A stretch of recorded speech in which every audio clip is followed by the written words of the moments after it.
Hi, my name is Ronan Leonard from Intelligent Resourcing. On the Prosperity Show today, you're going to learn signal-based marketing, which is a new form of marketing, as well as I'm going to unpack some of the learnings from the 450 books that I've read.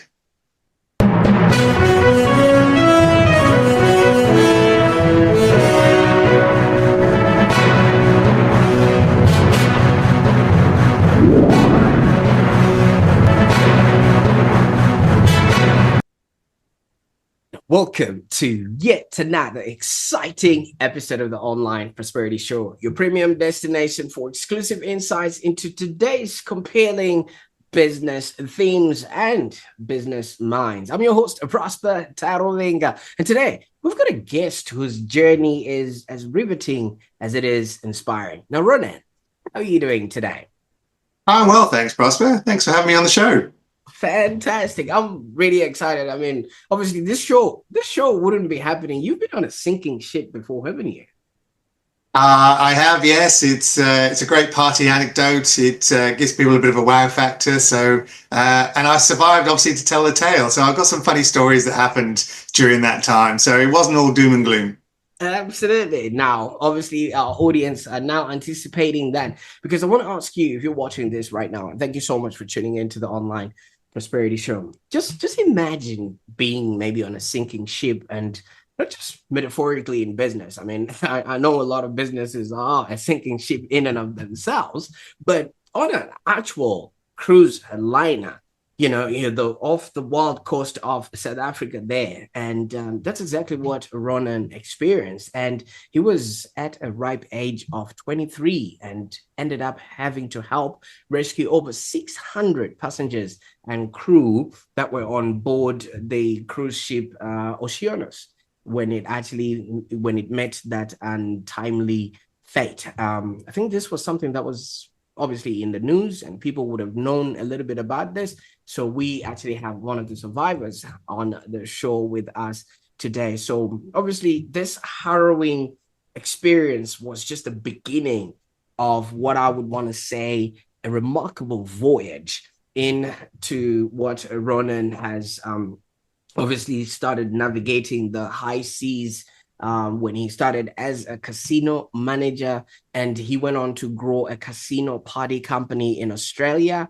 And, now he's transformed into a sought after business mentor and also innovation strategist. We were talking a little bit about artificial intelligence and what it is doing and what it's capable of doing. So I can't wait to dive into most of that. So he comes with what I've gone to understand as a ferocious appetite for knowledge, having devoured over 450 business books in just the last 7 to 8 years.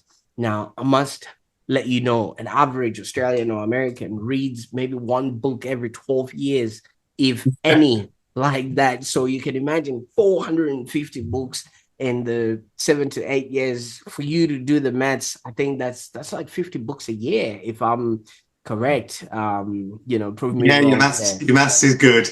Absolutely. So now Ronan now dedicates his life to obviously guiding entrepreneurs and business leaders through the turbulent waters, not of the oceans, but also of the internet and the online space, with his unique GiNI innovation framework, which we're going to be talking about, and how it helps businesses unlock growth and implement solutions that others often overlook. So I want you to maybe grab your life jackets for real this time, because this is going to be a journey filled with humor, profound insights, and I believe transformative lessons. And I think by the end of this episode, you not only have sailed through Ronan's incredible story, but also discovered how to steer your own ship towards these uncharted territories of success. Now, Ronan, I'm running out of ocean and cruise plans here.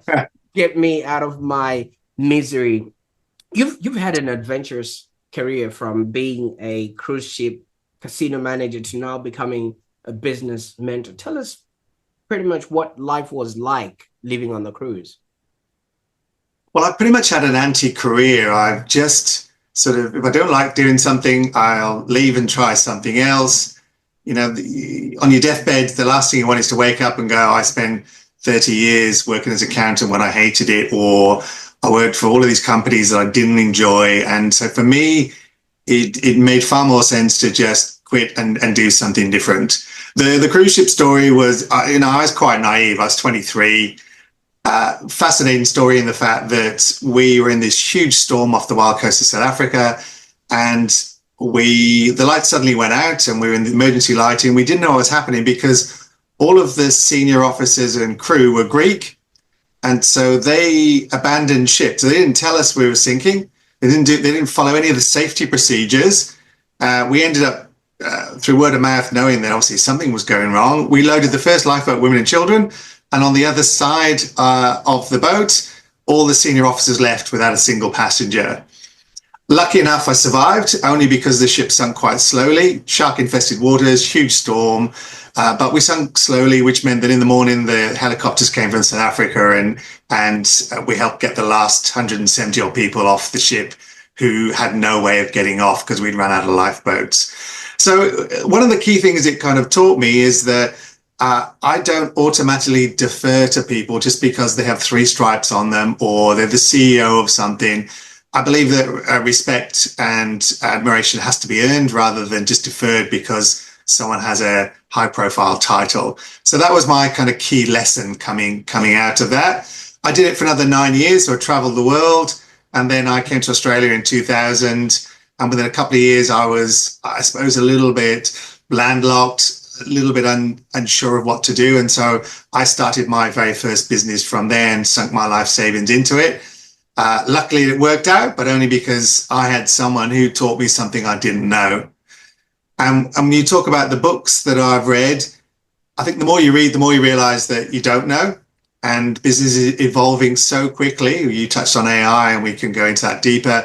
But if you are stuck in the weeds of running a business day in, day out, and servicing clients and managing staff and all those other things, most people just don't have the time to stop, look at their business model, look at where the market's going, read a book that'll give a different insight that they haven't thought of. And so for me, I realized that I was pretty dumb. I've been in business 7 years, but I really knew nothing. I believe a lot of people don't spend 20 years in business. They spend 1 year and they repeat it 20 times, which is fine in a stable industry, or you've found a great niche that does well.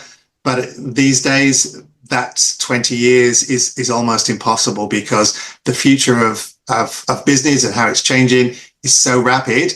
I don't think you can afford to spend 20 years just doing the same thing and expecting that you will still be in business.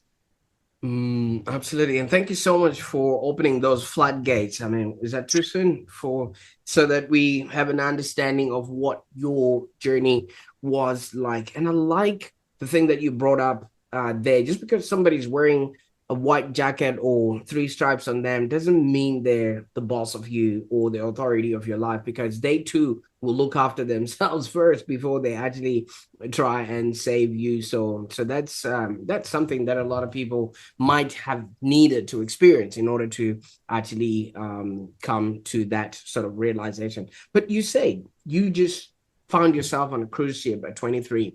Most kids, I've got kids of my own. One is 10 and one is 6 right now. And they have weird job choices. One actually wants to be a witch. Was cruise ship, running or things of that nature, anything on your radar when you were growing up, or was it something that you just stumbled upon, really? It really was just something I stumbled upon. I was working in London for a while for Reuters. Then I got an opportunity to sort of travel for a while. So I quit that job and went a little bit around Europe, bought a round the world ticket. And then I spoke to a friend of my mum's who worked for a cruise ship, and she said, we've always got jobs at the start of the season in Europe in April. Why don't you come and join? I thought, well, why not? You know, I'm at an age where I had no formal qualifications. I left school at 16. I did okay, but I just didn't like my last year or two at school. And I didn't know what I wanted to do. But So then I had to figure out what I didn't want to do. I tried something. Oh, this isn't for me. I don't like it. Let's do something else. I remember one of my bosses, I got a postcard from a friend of mine that says, hey, we've just rented this house in India. I was 24, 25. We've rented this house in India. We're going to live there for 6 months. And the next day I quit my job. and and the boss was like, oh, you regret this? I said, I doubt it, but we'll see. So I lived in India for 5 months. So it's about trying things, because it doesn't matter what career you think you're going to do or what job. We all know that now most of the jobs that are going to be available the next 20 years haven't been invented yet. So for the majority of people, sure, you might go, I want to be a doctor, and you train for that, or I want to be a lawyer, even that's being disrupted. The reality is the jobs of the future for the vast majority of people, most of them haven't been invented yet, and most of them won't look like they are at the moment. So why would you, for me, why would you spend sort of 4 or 5 years training for something that you necessarily don't like? But that's just my take on life. Ronan, your story is slowly starting to read like a tale of mine as well. Having left school at a very early age and just, decided, yeah, what goes. But this now really paints a really good picture, especially, and I'm going to say this with utmost love and respect. School, basically, especially the education system that we're exposed to, is just there for people to confirm and to obviously respect authority. And, if we really want to talk about learning and things of that nature, I think a lot of the learning happens, first of all, one, when you come to the brink of death, two, when you actually apply the lessons that you've been reading in all those books in that past 7 to 8 years, and all the travel lessons where you're actually meeting people in real life, like the stuff that I don't even know what to do with the algebra lesson, or the day that I was meant to feel bad or embarrassed for not knowing how to calculus, if that's even a thing, So yeah, I can only imagine. I don't know if you've got a comment, with regards to that. 100%. Learning only actually happens when something changes. So you meet people and they go, yeah, I know that. Like, well, how do you know that? And have you actually experienced it? And therefore, we only know what we know, and that becomes more unlimited. Information is now commoditized. So 20 years ago, before the internet, 25 years ago, information was quite rare, quite scarce. Now it's at your fingertips, and so much information, but it lacks context. It lacks your ability to see a different point of view, because you have a belief system that has now changed. So because the market's changed, the customers have changed, something else has changed, technology, regulation, doesn't matter. And so if you hold on to a belief system that is outdated, you are going to find yourself in a whole world of pain, because your reality isn't what that happens in the market. And so the experiential of going, okay, I don't know how to start a business. I remember the very first event I ran. I sat down in my garden at 1 a.m. having a drink, and went, oh, I can do this. Before that, I didn't know. I as I said, I sunk my life savings into it, but it was really on a hope more than anything else. And so the experience of trying something and learning and then implementing it is where the rubber hits the road, because you would know, and all the books you read and all the people you interview, everyone tells you this is the right way to marketing. This is the right way to it might be right for them, but it's not right for everybody. And so you have to experiment, test, you have to try things, minimal viable product, proof of concept. You have all of these hypotheses, and books are great for that. Here's an idea. Okay, great. Let's implement it and see if it works for me, and see if it fits into my belief system or challenges something. And if you don't do that, you, as I keep saying, you're stagnating and going backwards. Quite like that. And I was brought up to believe that no two fingers on the same hand are of the same height. No matter how much we value and would want to fight for that sort of equilibrium when it comes to resources and availability of certain things, or the workings of a systems or implementation of strategies, not two people can show up in the marketplace the same. No two people can show up in the marketplace with the same message or the same, pool that we might have. Looking at both of us, we were just joking about, the loss of hair that has been propagated by all the neurons and new pathways that have been created, obviously closing the hair follicles there. It's just something I just came up with, just so that I can explain what could be happening. Otherwise, there's no logical explanation to this. So many people think just because I look the same as that guy, or if I would start wearing glasses, maybe if I show up, I could attract the same people. And if I write the same way that you do, we could get the same results. It just doesn't work like that. There's just so much that happens behind the scenes that a lot of people do not fully comprehend and actually understand. Now, just reflecting on that fateful night, it must have been scary. I've been on a cruise ship before, man. That thing is huge. And to just think that it just started sinking, I would have thought that it would just get sunk into the ocean. But you did say it was a slow sink. Do you know what would have been causing that? And sort of like just for my own understanding, not that is relevant for any reason. Well, effectively, the hull got breached and the engine got flooded. And then we were dead in the water. So no engine, can't pump out the water. And so it was just a slow death. They closed some of the watertight doors, otherwise it sinks really quickly. But effectively, we had no mechanism of surviving with that because, as I said, no power, huge storms. It's 160 kilometre-hour winds and 60-foot swells. So it's the size of a 3-story, 4-story building and, 160 kilometre-hour winds. So we were in a reasonably busy shipping lane, but some of the ships couldn't get near us. And a lot of really funny things happened during the time that I won't go into, but there was elements that I just thought, this is surreal. If I survive this is just going to be so funny. One of them was that the band leader was up on the bridge and he was calling Mayday, Mayday, and someone answered and they said, what's your position? So I don't know. We're just sort of drifting here. He said, no, what's your position on the ship? He said, I'm the band leader. And they said, where's the radio officer? So he's gone. I'm up here on the bridge on my own. So yeah, all these really, really interesting things kind of happened at the time. And you talk about everyone being different. I'm not particularly demonstrative. I don't get really excited, animated, and I don't get really angry about things. And so that equilibrium was probably really good for me. I saw people completely panic, including the senior officers. And I saw other people that were, a bit chill and laid back and making jokes about it. And so we're all different. We're all wired different. We all react differently. And lucky enough for me, I was able to see all of the funny and positive sides of it rather than panicking. Absolutely. And if I heard you correctly, you said from then you kept doing cruising and being on the cruise ships for 9 more years. Like, didn't that scare you enough?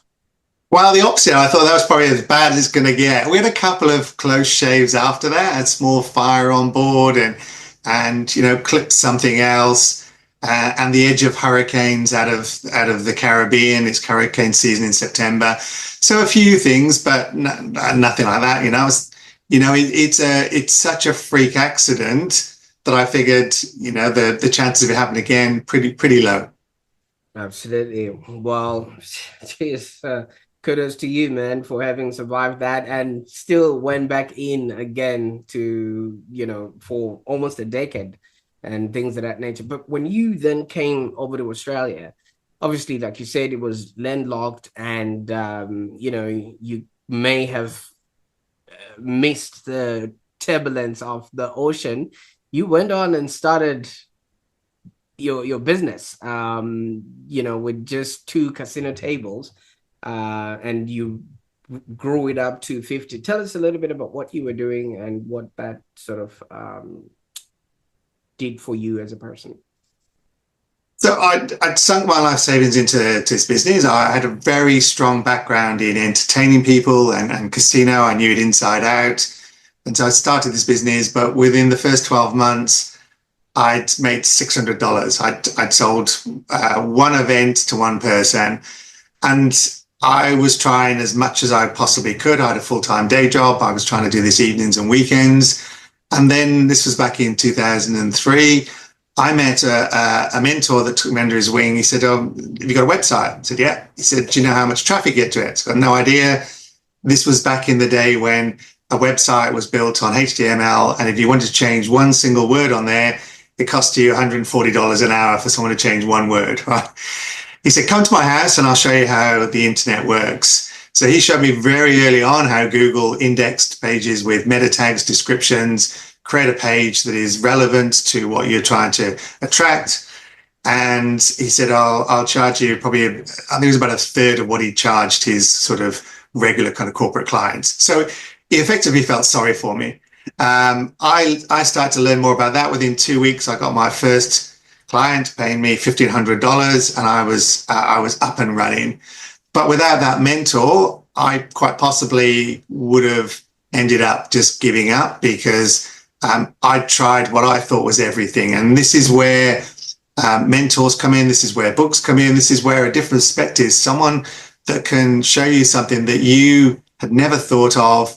And when we are in that panic mode, or business isn't going well, or something personal isn't going well in your life, we tunnel down. We actually shut ourselves off from new ideas, new concepts, until we become more and more tunnel vision. And that is the exact opposite. And that's built to survive, help us survive. It's an innate thing in us that this is what we do as to survive when we were facing sort of, animal threats and those things. But it's terrible in business, because all of a sudden you're just shutting down all of these potential avenues because you're in that kind of fear mode. So yeah, I'm the first to admit that I don't have all the answers. Even in business, I'm not particularly smart, which is why I do all that book reading, because some really smart people have written great books about concepts and ideas, and I just borrow them. It's the R&D. I rip off and duplicate. I like that R&D, research and development, but rip off and duplicate. I pay that a great deal. Now, Ronan, you did mention that while the ship was sinking, the band leader went on and called Mayday, Mayday, and he was asked, "What is your location?"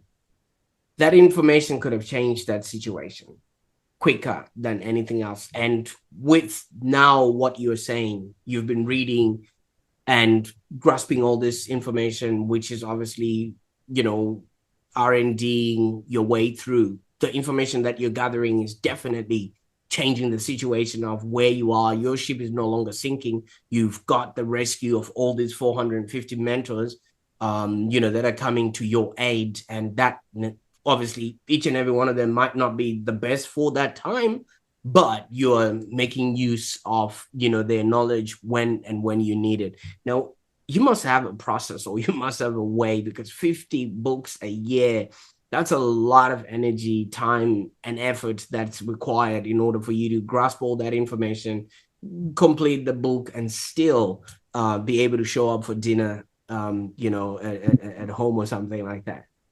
All right, well, I'll share my hack with you. Again, this came from Ryan Holiday, who writes about Stoics. Ego is the enemy. And he created a small course, which I bought. So effectively, I pick up a book and I ask myself a couple of key questions. What do I want to learn? Not necessarily what the book wants to teach me, because there could be two different things.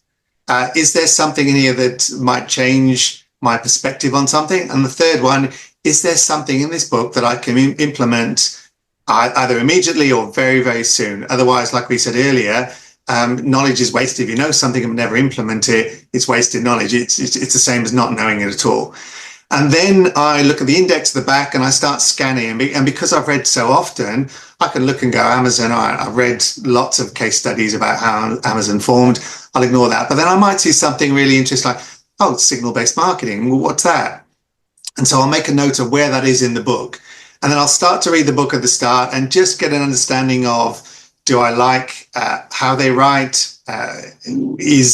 Is the knowledge interesting? And you said earlier about the 80-20 rule. Often business books could and should be 40 pages long, but would you pay $15 for 40 pages? Most people don't. So they pad it out with multiple examples, long, 3 or 4 paragraphs when you got the concept, or 3 different examples of the same thing. Like, okay, I got it the first one. I don't need to read 6 pages because I understand the concept in the first couple of lines, or I don't, and I'll read further. And that allows me to sometimes skim a book and go, okay, well, this whole chapter is about this. I understand it. Move on to the next chapter. And so sometimes I'll read a book cover to cover. I love it.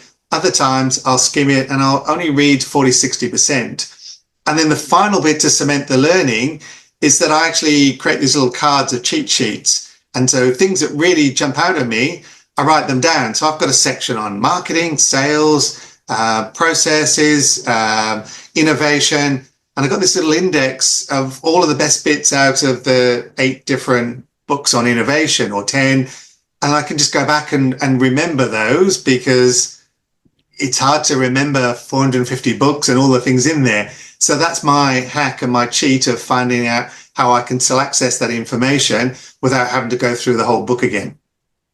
Absolutely, absolutely. And that is remarkable the way you do it, because I mean, the one thing about the books is when you start to pattern recognize, first of all, if you like the way the author writes, and if they obviously are generous in their concepts, you can feel it in the way that they're writing, and you can then follow through with that. But the pattern recognition is the aspect that I like. Yes, just scanning through the book, looking through and say, okay, do I recognize any of these concepts? Is anything popping up, you know, for me, or the rest, is it just you know, dates, locations, and certain case studies that would never pertain to me? And I have the same thing. Usually I don't read case studies that are happening sort of in America or something like that, because that doesn't really correspond, because half of the story is really right at the start where they have your attention, and the rest, like you said, is just fluff. Now, having put all together all these frameworks, is that how you then came up with the GiNI innovation framework? First of all, what is it? And second of all, yeah, just let us know how that came about. So the GiNI framework isn't my framework. It's an organization called GiNI. And so NASA, Boeing, so they've decodified what innovation looks like. So innovation isn't sitting around on a beanbag going, hopefully I'll come up with a great new idea because I'm really interested in fintech, or I'm in the AI space, or finance. Doesn't matter. Most people sit there and think that sitting around, you're going to come up with these great ideas. But the reality is that you create a framework that allows you to test a hypothesis and create go or no go. So most people start, and myself included, I sunk all my money into a business. I had no idea it was going to be successful. And one of the reasons that people do that is because it's far easier to build something that actually ask people, would you pay for that? And so you see a lot of people build something that has no product market fit, no need in the business world, but they've built it because they had this idea. Okay, I've got this great idea, build it all out, but at no stage have they validated that idea by just asking a couple of people. So the one that really stuck out for me, I was watching Shark Tank about 6-7 years ago, and this guy sits down, he spent $250,000 building software that looks at your phone bill and figures out which of that is personal and which of that is business. And they deliberately get people on these shows that are extreme, you know, either some really good or some really bad. And he was really bad because the panel just said, well, I pay $100 a month for my phone plan, and my accountant just writes off 80%. He doesn't need to see the balance. So this person hadn't spoken to a single accountant or a single business owner and say, is this a problem? And would you pay for it? Instead, he built it. He was saying, oh, this is going to be a $30-40 million Asia Pacific business. And it was dead in the water. But as soon as he spoke to anybody that knew about business, well, that's really relevant. Nobody's going to pay for that software. And so the GiNI framework takes 6-hat thinking, everything by Michael Porter on strategy, Jobs to be Done, Clayton Christensen, all of these great books about innovation, strategy, UX, customer centric, and it allows you to put into a framework where you can test a hypothesis, and at each stage you can figure out, okay, I'm onto something here, or now I've got to work it back. And so when I sit down with clients who are trying to build something new, grow something, very quickly you can start to figure out, okay, well, have you done this? Have you validated this point? Because there's no point spending $100,000 on some software if you haven't actually validated it, because it might sound good to you. I'm doing things. I built a website. I've got all these things working, but you haven't actually validated the idea. I quite like that, because there's so many people that are building things that nobody needs, or people that are fully qualified. Maybe they would be going to school, like you were saying earlier on, and they're fully qualified for a world that no longer exists. And there's a lot of those types of people amongst us, and that is a big issue. Now, you also have and I think from the work that you've been doing, you've been talking a lot about signal-based marketing, and you've been promoting that a great deal. Now, for those at the back of the room, or those that are already at the bottom of the ship and it's sinking and they haven't heard that rescue has come, could you maybe explain what that entails and how it actually differs from the normal marketing that we used to? Yep. So the vast majority of marketing is you put content out there and you hope that the audience engage with it, or you try and engage with people because you think they're your ideal prospect. So you've looked and gone, okay, I've done psychographic or demographic testing. My ideal avatar is 45 years old and reads The Guardian and lives in Camberwell and drives a car, blah, blah. Okay, that's great.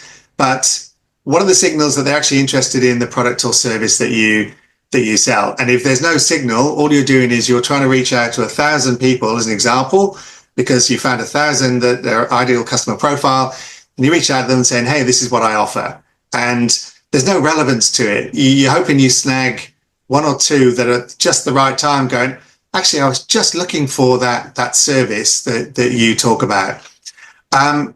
We've reached a point now with AI and some of the really smart tools out there, is you can see signals and you can see intent. Some of it is website based, some of it is out there on some social listening, and you can then reach out to that ICP at the time that they're looking for something.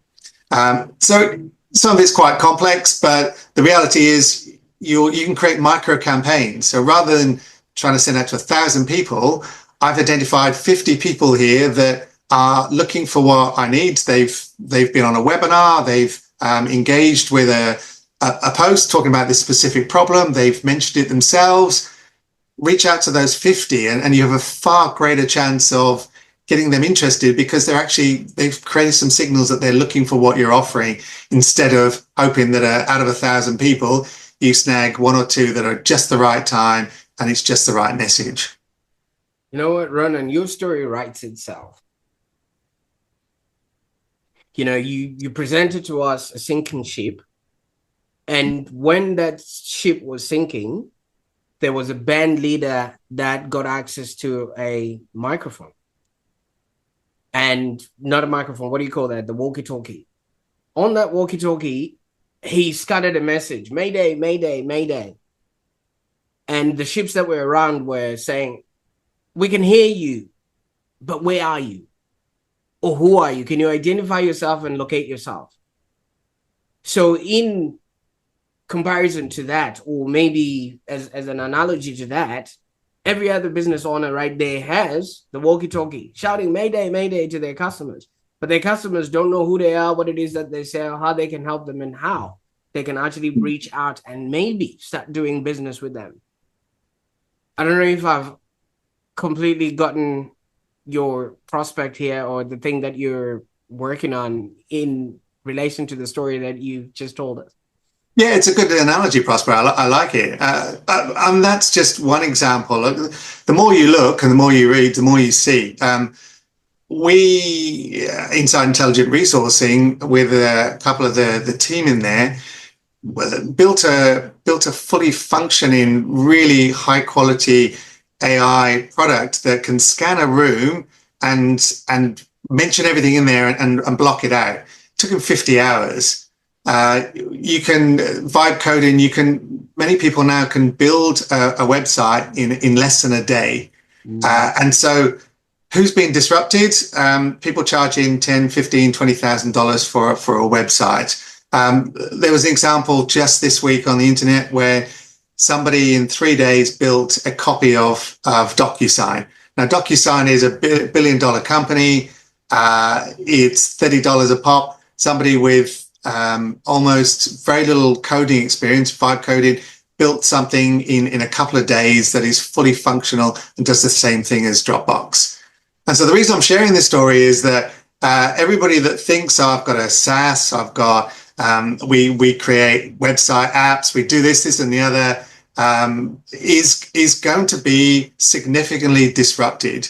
And the hardest part of disruption is that, I read a great quote recently, is that the CEO's job is to bring in risk into the business, and everyone else's job is to then manage that risk.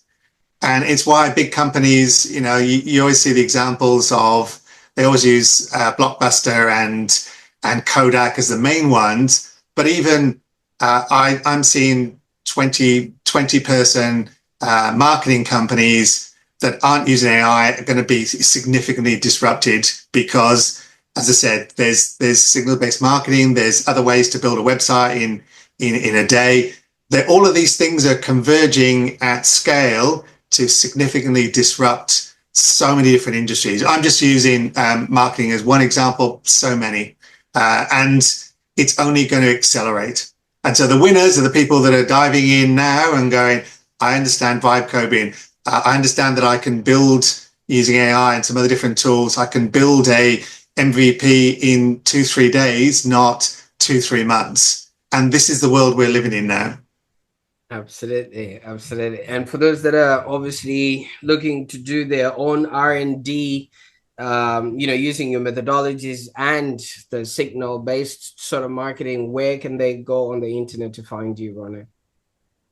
So I'm reasonably active on LinkedIn. That's probably the best place to find me. Otherwise, intelligent resourcing. Just check us out. We're going to start to show some of these proof of concepts over the next couple of months.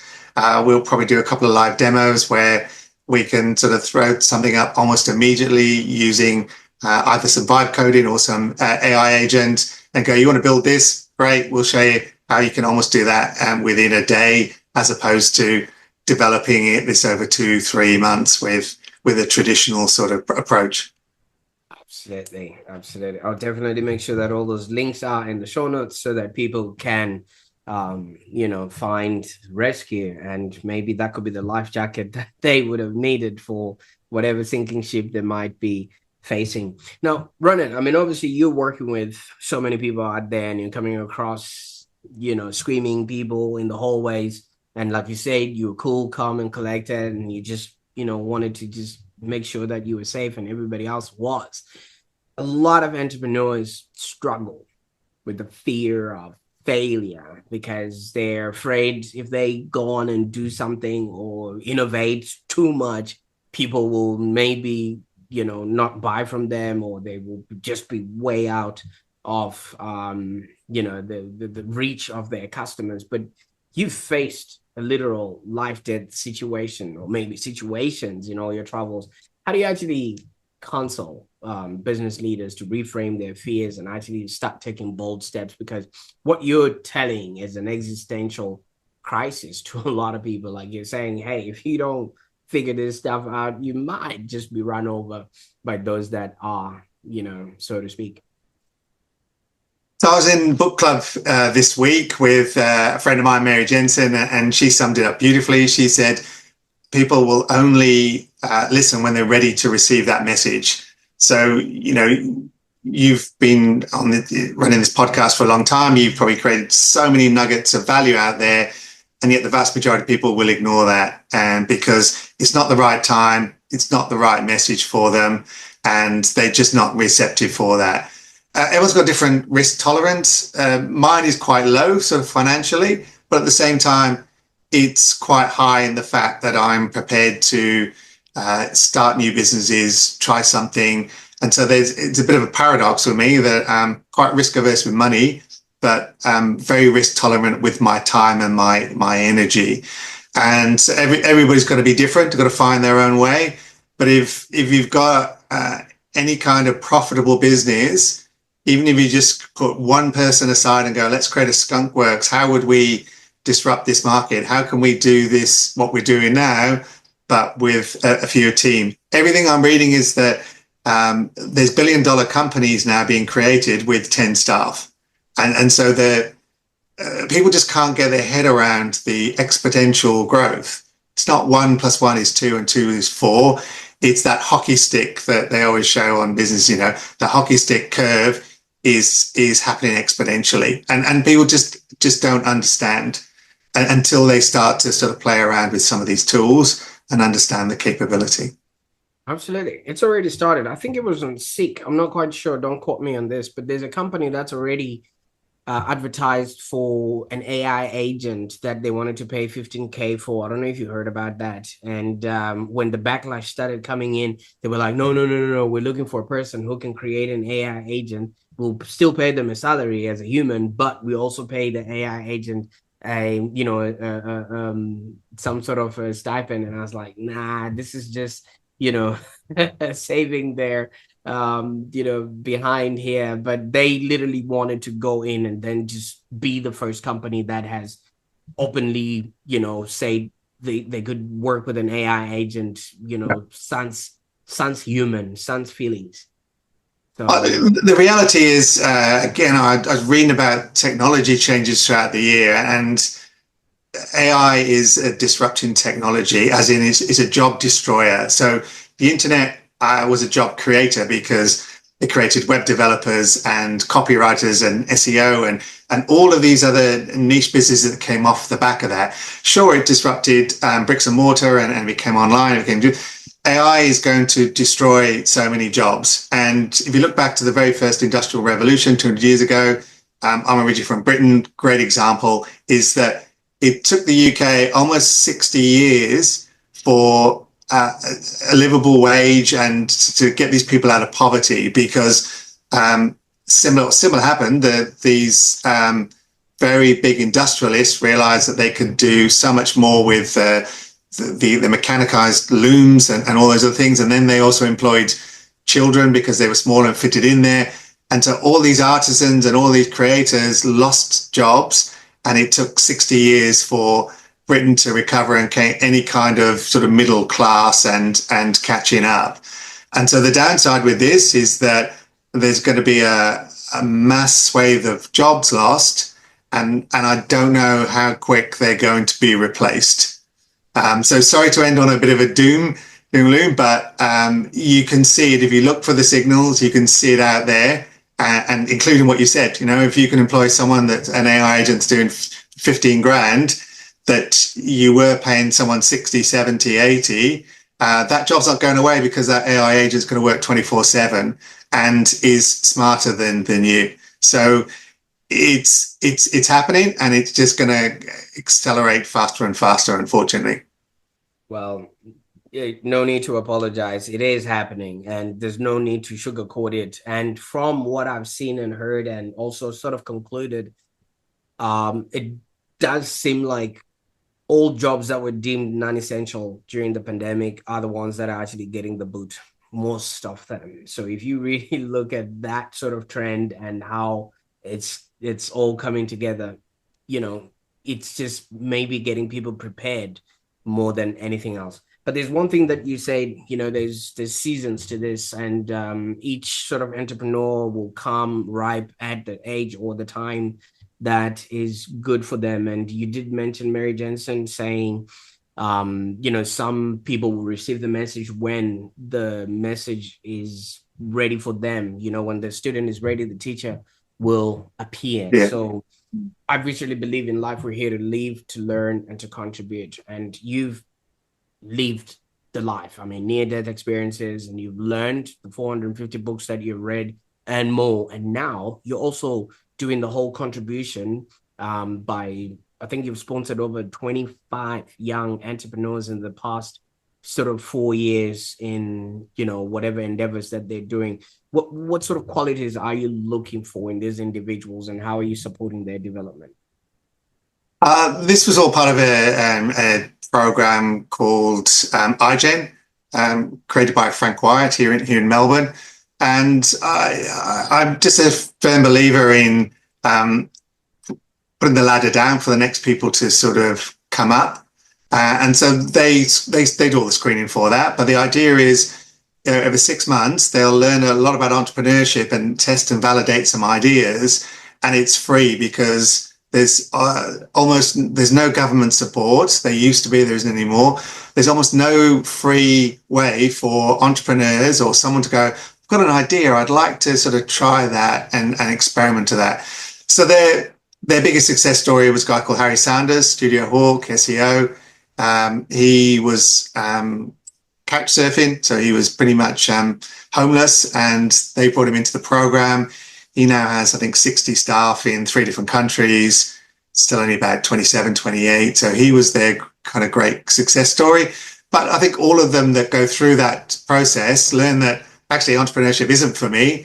Great. It didn't cost me $10,000 to go on a course and learn that. Got that for free. Or I've learned, that I'm not quite ready yet, and I'll continue to learn those lessons and start a business when I'm ready. So it's invaluable for people to learn from others, just as it either whether books or that real life mentorship. That over the course of that 6 months, they have a number of people that I know in my network, friends of mine, and other people that help them to start to sort of shape an MVP or something, and give them that direction that is clearly missing. Because, as I said earlier, wealth of knowledge and information out there, but it's sitting down with someone and be able to mentor and apply that and help you, just as I had that at the start of my business career. Absolutely. And absolutely. I'm well aware of Harry and Studio Hawk, and kudos to his success. It's done really well for himself. Now, Ronan, I know we could go on and on. You and I, definitely we could talk about stuff. But I've just been given a signal that we're running out of tape there. Now, just maybe looking ahead, obviously you've been, close to the bottom of the ocean. Now you're at the highest ranks of business and entrepreneurship and things of that nature, so you've seen everything in between and moving forward. What sort of, because you did say AI is coming, but what sort of challenges do you sort of foresee in the business landscape, or what are you excited about that is coming ahead that maybe we should all be excited with now that we are on your ship and you're the captain? Well, it's a big responsibility. I'm excited about the opportunities. I'm fearful, obviously, the downside of that. And so anybody that is leaning into this is going to prosper. Sorry to use your name. And anybody who isn't, just says, "Oh, look, I don't understand it, not interested." That burying your head in the sand isn't going to help you. As I keep saying, there's always a way to look at everything you do in your business and test those assumptions. And if you're not doing that, then you're just not ready to hear that message.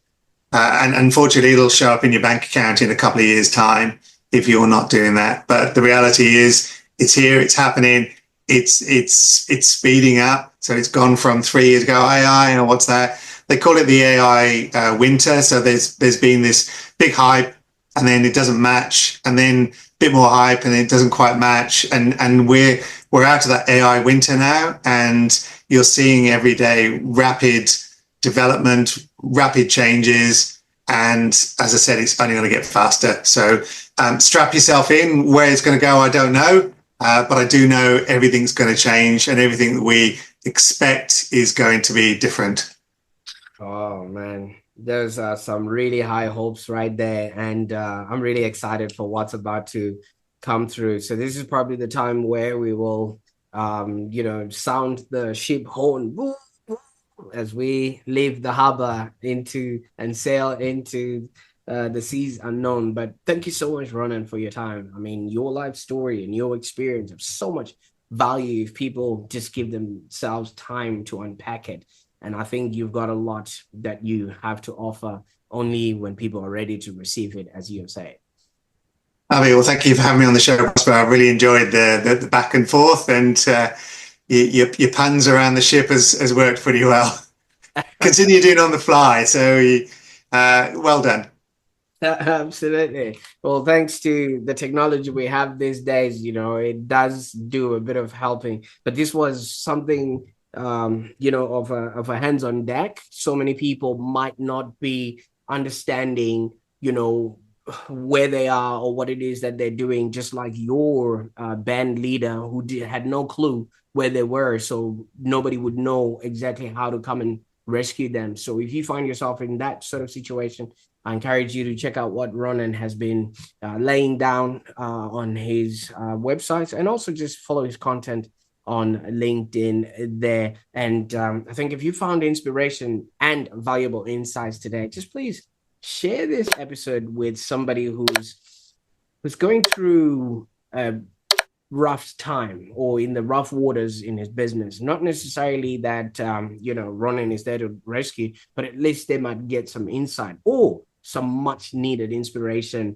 that could be the wind in their sails here that would maybe help them to no longer sink, but to actually flourish there. And while you're at it, don't forget to subscribe to the Online Prosperity Show for more enlightening conversations like this, because in our next episode, we're going to be exploring ideas that could actually lead you to a happier existence. So stay tuned. And I can't wait to see what you're going to do with this information today. Bye for now.